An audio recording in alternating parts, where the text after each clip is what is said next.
Hey there, fellow educators. Dr. Ray here, founder of the Learning Liaisons. In this video, you guys are going to get a sneak peek on a practice set of questions that are featured in our TExEs ELAR 7 through 12 bootcamp. Now, if you're thinking, I'm not a Texas teacher, I need the Florida version or the Praxis version, well, guess what?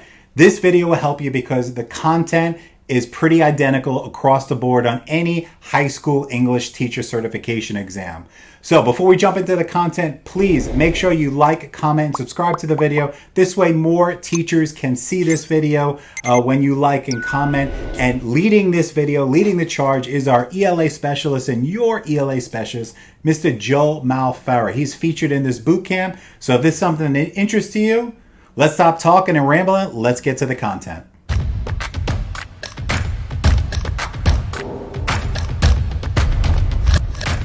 Okay, let's look at this question here. Which of the following is an example of expressive language? So when we look at these different answer choices here, we have listening, reading, viewing, and writing. If you're expressing yourself, and this is a lot of times what can help you if you're unsure of the answer to a question, you can actually figure it out just kind of by process of elimination. So if you are expressing yourself, which of the following choices would be you actually expressing yourself?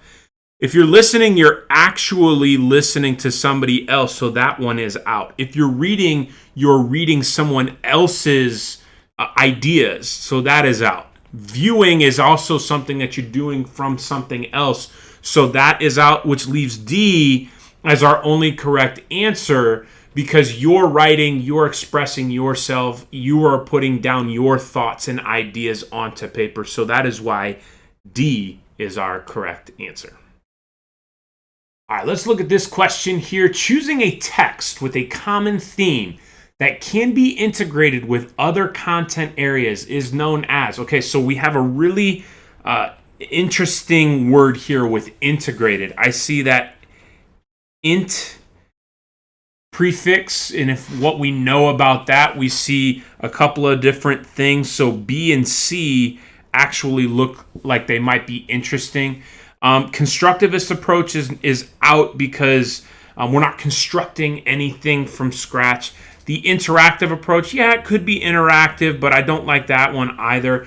Interdisciplinary approach. So when we're doing interdisciplinary things, think about intramurals in college, where you're competing against other colleges, but you're also competing against other people. This is an interdisciplinary approach because you're looking at different disciplines: math, science, social studies, English. So when you're integrating it from other content, that's why that's an interdisciplinary approach. This last one, objectives approach, we're not using the same objectives. We're actually looking at the same content or the same ideas and common themes throughout the different disciplines. So that is why C is our correct answer.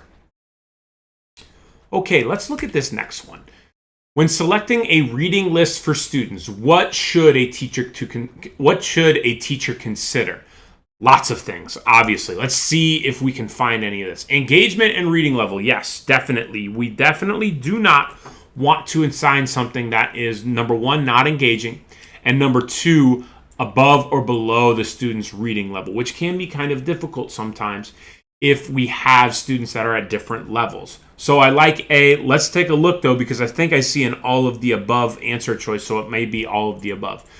Integration of modern themes. Yes, you want something that kids can relate to. So automatically we know both of these are right, which makes them wrong. That sounds super weird, but because we have D as our answer to all of the above, if you're taking a test and you're worried about the time limit, you see something where you know A and B are correct, and then you see D as all the above is an answer choice, go ahead and hit that. But let's just, for kicks, look at C, representation of different genres. Yes, you want to make sure you have kids read a wide array of things. So C is also correct, which makes D our correct answer. This one. Which of the following would best, okay, so best is the big word here, best accomplish the teacher's goal of helping students generate ideas on a topic before writing about them? So we're generating ideas here, all right? It's not anything necessarily that is that's super formal just yet, but we're trying to generate ideas and we're looking what best works. All of these things can work really well.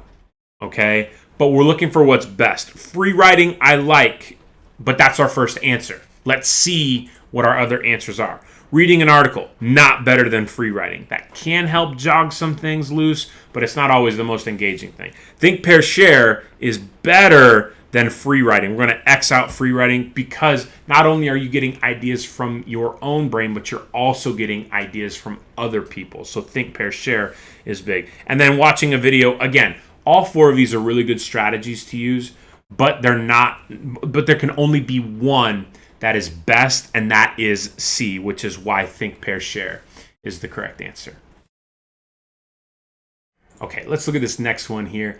As students read a short story, the teacher asks students to keep track of the character traits of the protagonist by listing them in their reader's notebook. Not a bad idea. The next day, the teacher asks the students to make character inference about the protagonist. This activity allows students to, okay, so let's look at this. Compose a creative response to the literature. There's not really much of a creative response going on here. Yes, you're generating ideas that are connecting to things in your brain and not just regurgitating or summarizing, but it's not exactly a creative response that's happening. Comprehend the controlling plot elements. No, we're focusing on character here, so B is out. Developing analytical thinking skills. Yeah, that sounds a little bit more like that because what you're doing is you're making inferences. Those inferences are it could be predictions.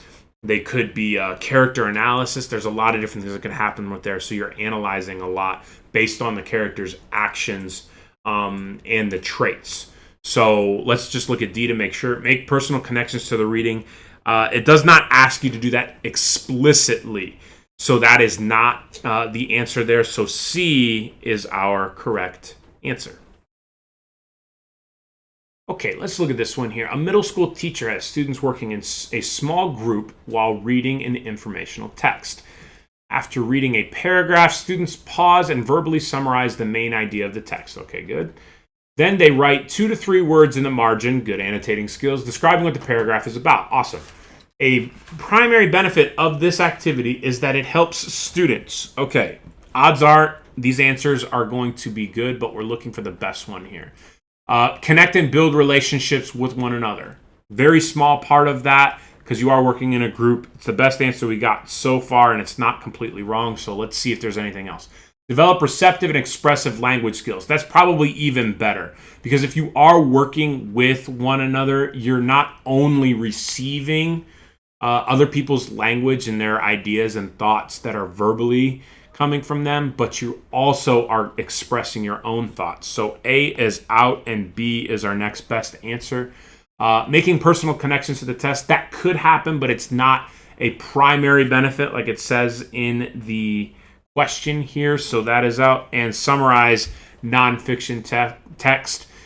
Yes, but remember, this is not the best benefit. We're also working on, as we said, developing those receptive and expressive language skills.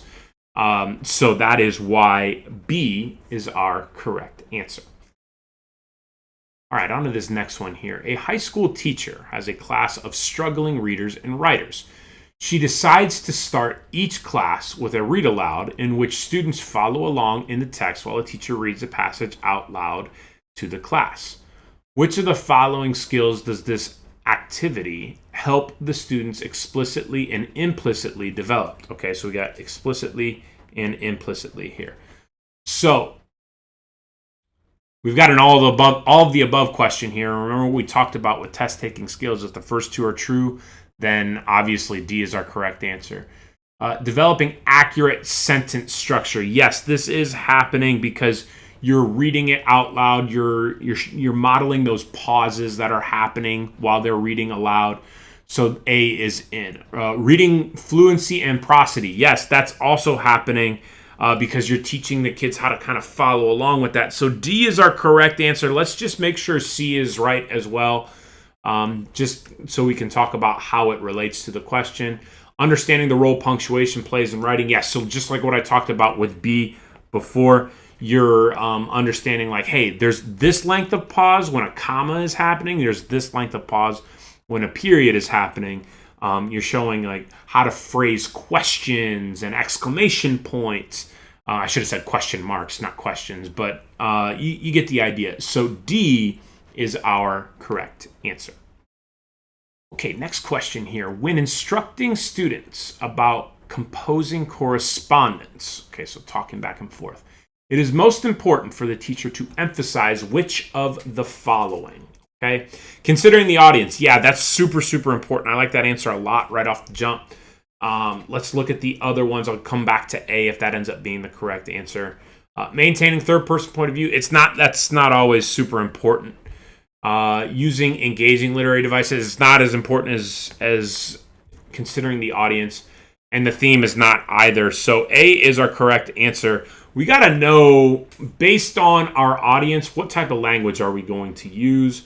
What type of tone we're going to give? Is it a letter? Is it an email? Is it a text message? So when we're looking at all these different things, considering who our audience is, I talk to my kids all the time about, how you talk to me is different than how you talk to your friends, and how you talk to your friends, I hope, is different than how you talk to your grandma or your grandpa, because I know how y'all talk with your friends, and some of it's not so great. So, we were all young once. So, considering the audience is the best answer here, and that's why it's the correct answer. Okay, on to this next one here. Miss Janes is working on an upcoming unit. She wants the students to understand that reading and writing is an interconnected process. Very good, Miss Janes. Which means that they influence each other. Very good. To best achieve this goal, she should design her unit by. We have genre. Not a bad answer there. We'll keep that in mind. Literary movement. This is how actually I like this answer better than genre, because a lot of times literary movements are connected by genre, and there's also other things when you're talking about the Romantic period or the Transcendentalists or the Realism period. So there's a lot of different things that go into those literary movements. So that's our best answer so far. The standard, yes, you know what? I actually do like that one much better than literary movement. We do most of it by literary movement nowadays, but it's not the best way because we've just kind of done it that way. I think that's why we do it. But standard is much better if you're connecting reading and writing standards. And then the last answer, theme. Okay, that one seems a lot better. So we went through all of these, and each answer was better than the previous one. Theme is better because you can talk a lot about how the reading of the theme can also connect back to the writing side of the theme. Theme can be influenced based on the time that the writer wrote what they wrote. And themes can generally stretch across generations as well. So that is why D, theme, is our correct answer. Okay, let's look at this next one here. In order to improve overall academic performance, it is essential that the English language arts classroom integrate core literacy skills. Agreed. What are the core literacy skills that should be embedded into the curriculum? Okay. The first one being asking questions. Check. Yes. Identifying and solving problems. Check. Yes. Researching skills. Yes, absolutely. Studying skills. Yes. Okay, so I like A. Let's just make sure. Asking questions, same as before. Check. Identifying, solving problems. Yes. Check. Utilizing technology, not part of the literacy skills. So that one is out. Annotating text. Yes and no. I'm going to give that a half, but I like A better already. So if we're taking a test and we're talking about a time limit here, I would automatically X C and move on to the next one. But let's just go through the rest of them. Asking questions, we've already done that. Researching answers, that's a no, and same thing as utilizing technology. So when you're looking for research, you should be researching skills, not answers. So that's why that one's out. Okay, and then D, critical reading skills. Yes. Asking questions, yes. Okay. Researching skills, yes. All right. And then writing skills. Now, writing and reading is an interconnected process, but we're talking about literacy here. We're not talking about writing. So just like speaking and listening is probably tied to language mastery. So that is actually out, and that is why A is our correct answer.